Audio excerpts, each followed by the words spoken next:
friends, we're almost at the end. And is Mr. Mac going to step in Rover's poo? Will the children, Billie Jean and Rover and the Giggler, make it in time to stop him? Let's see. Where in the world is Rover?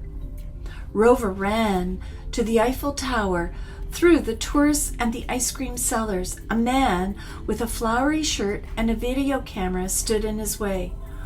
"What's the matter, pal?" said Rover as he ran between the man's legs. "Did you never see a baby on a dog's back before?" The man's mouth dropped open.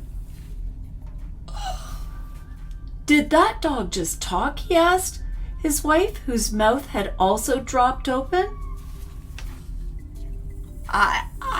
I think so," she said. "How come he didn't speak French?" said the man. "Maybe he's on his holiday too," said the woman. "Ah," said the man, "that explains it." Under the Eiffel Tower, beside one of the giant metal legs that lifted the tower to the sky, Rover found what he was looking for. It was a rabbit hole hidden under a bush, and Rover dived into it.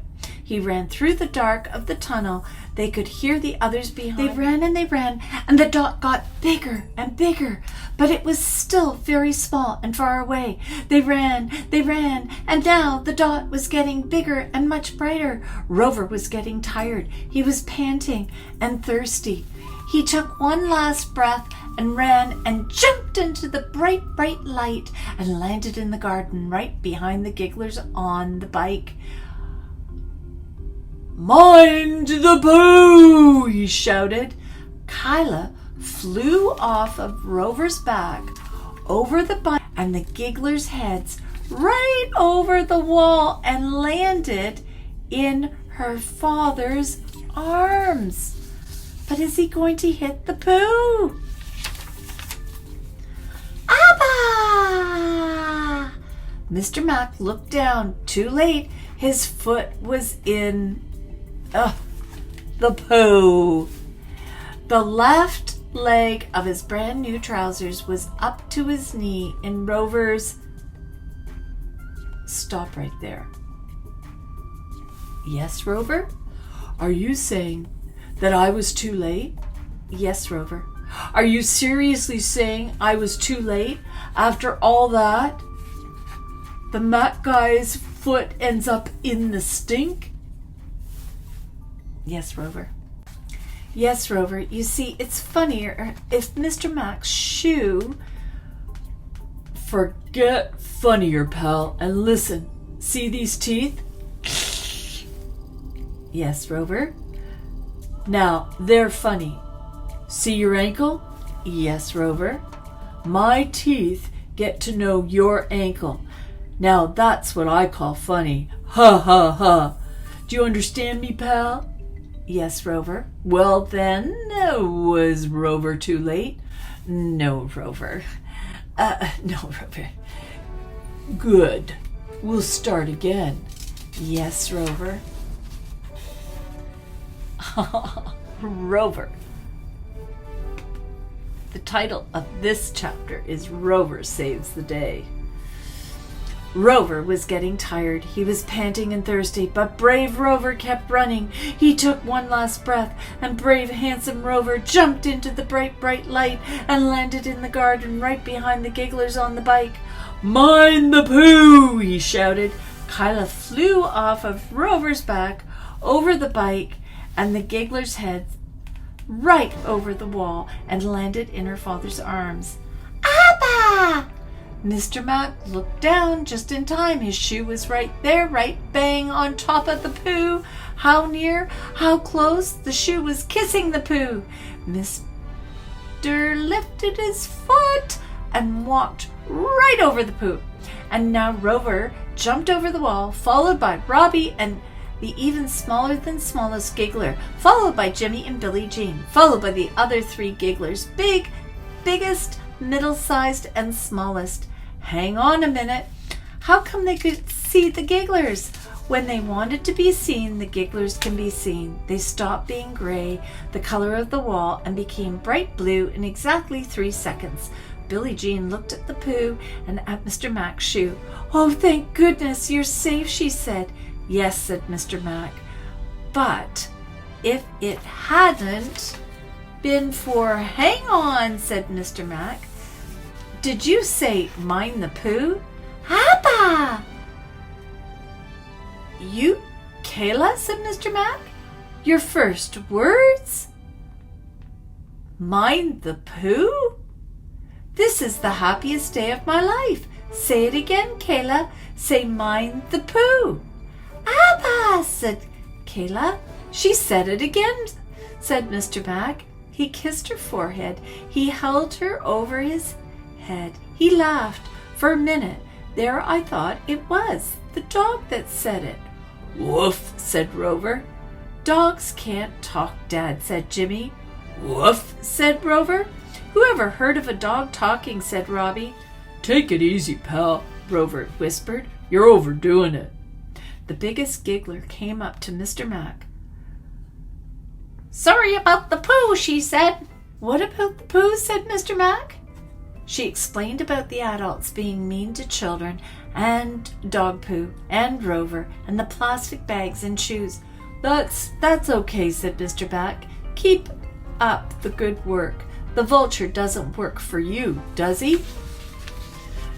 "No," said the smallest Giggler, "but we know him. He doesn't really like being a vulture. He much prefers sandwiches to dead bodies." "I'll share mine with him," said Mr. Mac, "but not today." Mr. Mac had a trick up his sleeve. Well, actually, it wasn't up his sleeve. It was in his flask. He had filled the flask with orange juice with bits. And as everyone knows, vultures don't like bits. He was looking forward to lunchtime, but he said nothing to the Gigglers. "Would you all like to come back to our house for breakfast?" said Billie Jean. "We'd love to," said the biggest Giggler, "but there's a woman waiting for the Giggler treatment. She wouldn't let her kids watch telly because they didn't finish their parsnips." "Oh, the mean old thing," said Billie Jean. "She'll be walking into the train station in a few minutes," said the biggest Giggler. "We need some of the fresh stuff, Rover." The middle-sized Giggler handed a 20-pence piece to Rover. "Put your money back in your pouch, pal," said Rover, very quietly. "This one's on me." He walked past Kayla. "It's a dog's life," he whispered. "Bye-bye, kid." And he walked behind a bush, humming a song called "How much is that human in the window?" The middle-sized Giggler followed him with a plastic bag. The smallest Giggler followed with her poo claw, and the even smaller than smallest Giggler followed them, and as they walked away they became green like the bush and disappeared. Then Mr. Mac heard the train leaving the station. "Oh no," he said. "I'm going to be late for work. The fig rolls will be all gone. I'll be tasting cream crackers again all day." He could already hear them. "When the grass gets long, you cut it with a lawnmower. Isn't that interesting? If you close your eyes, you can't see. Isn't that interesting?" But Kayla saved the day again. "Abba!" she said. "Chocolate-covered cream crackers," said Mr. Mac. "What a brilliant idea." "Thanks, Kayla." "Fish-covered cream crackers," said the seagull. He flew off his branch. "I'm going back to the sea," he said. "Well, away from fish." But Mr. Mac didn't hear him. He was running to the train station. He could already taste the new, exciting chocolate cream crackers. He could already hear them. "In 1984, a man ate 13 raw eggs in 1 second. Isn't that interesting? A man once pulled 2 train carriages with his teeth. Isn't that interesting? Mr. Mac was one happy man. A chapter that isn't really a chapter because the story ended at the end of the last chapter. All good stories have messages, and this story has loads of them. Here are some of them. 1. If a vulture ever robs your sandwiches, remember, he's only doing it because he doesn't want to eat you.